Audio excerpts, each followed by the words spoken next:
gonna land. Garnett on the slam. Oh, using Curry way downtown. Oh, what a shot from Curry. What's up, NBA fans? Dom2K on the mic, and today I'm gonna be an opportunist. At the moment, Klay Thompson, by his standards, is having a miserable shooting year. Of course, there's exceptions because he's Klay, like last night where he thanked his right hand for finally showing up, and in Chicago where he was one of the players not named Michael Jordan to enter the record books. However, as a whole, his percentages are just not Klay-like. Right now, it's very questionable for if he's going to be an all-star. And if you look at a year like last year, he was shooting 48% from the field and 44% from 3. This year, he's only shooting 44% from the field and 34% from 3. That's his lowest mark by far. And the fact that we're 30 games into the season means it's something to look at. He's never shot below 40% in his career, and this year that's a massive drop for him. So I wanted to take this opportunity to show you some of the people that are shooting the ball better than him, or at least comparable to him. Because in a regular year, you would never hear these guys' names mentioned with Klay Thompson as far as shooting. But 2018 has been the first time for a lot of things, so let's go ahead and dive into this. Oh, and just one important note, these numbers are accurate for 2 p.m. Eastern on December 30th, so they change nightly, and I wanted to go ahead and do this before Klay has like another 10 3-pointer game. So at number 4, we are talking about Justin Holiday, brother of Drew Holiday that is currently playing for the Chicago Bulls.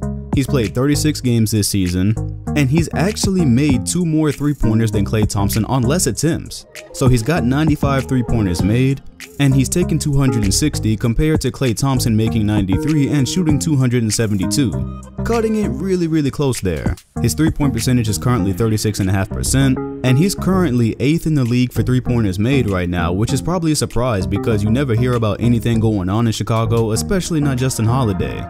The only Holiday you hear about is Drew, or if you're in Los Angeles, it's better known as whichever day you get Anthony Davis. So yeah, right now Justin Holiday is just flat out shooting the ball better than Klay Thompson, but I am sure Klay is gonna have an explosion and close that gap. And it's so razor thin right now, like Justin Holiday is number 8 and Klay Thompson is actually number 10. So this is only going to be valid for a little bit. At number 3, I can't believe we hear nothing about this. Joe Harris of the Brooklyn Nets has played 35 games this season, and he's shooting 48% from the 3-point line.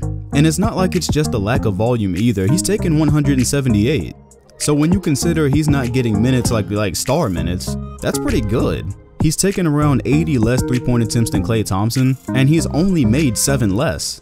So like I said, Klay Thompson at 93, Joe Harris has made 86. You probably figured out Joe Harris could shoot the ball, but never in a million years would you put him close to Klay Thompson in that conversation, but right now he's right there. Joe Harris ranks 15th in the league in 3-pointers made, and shout out to Brooklyn because they are not doing too bad for a team that traded their soul a couple of years ago. So at number 2, let's have some fun here. Our guy Blake Griffin currently shoots 36% from the 3-point line. And I know you're probably sitting there thinking like, oh, why is Blake on this list? He's not a shooter. Of course, he has way less attempted threes. Actually, Blake Griffin has attempted 204 3-pointers this season. So surprise, surprise if you're not paying attention to how he's changed. Just to put that into perspective, last season he took 322 3-pointers total, and the season before that he only shot 113.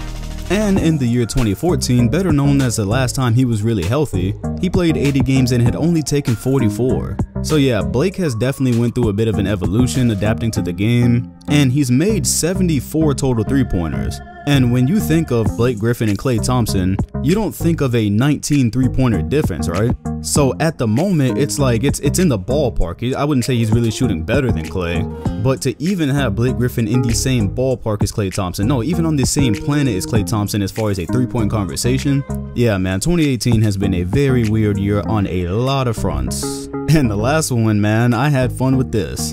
Brook Lopez. I'm watching games where this man is pulling from Curry range.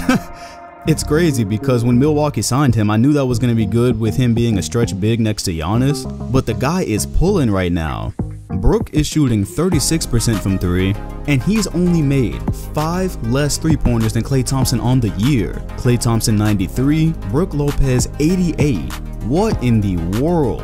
I think last night against the, I think they were playing the Nets, he must have had 7 3-pointers because when I checked before the game, he had only had 81. So yeah, that guy's pulling right now. Yeah, I actually had to fact check that. Brook Lopez last night went 7 for 15 on threes, and he only had 8 field goals total for the game. So He only had 2 attempts as a big man that were not 3-pointers, and he was splashing.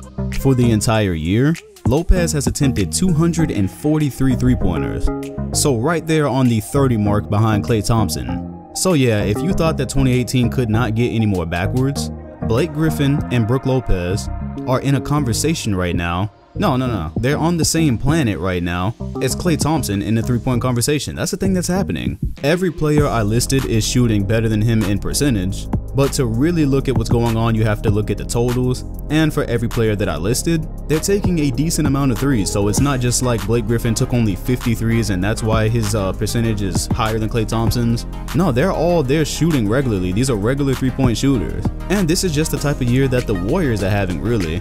And I feel weird saying that because when you think about how bad Draymond Green and Klay Thompson have actually been doing this year, you know, compared to their regular selves, Golden State has still been like right at or around the 1st seed. So on one hand, I'm like, man, that team, they've got some struggles and they've got some chemistry issues. And on the other hand, their seeding kind of proves that, yeah, but they're still the Warriors and we're still likely going to get the same outcome. Klay Thompson also addressed his struggles and gave the most badass nonchalant interview ever when he said that, you know, who's going to talk to me about my shot? He was feeling himself.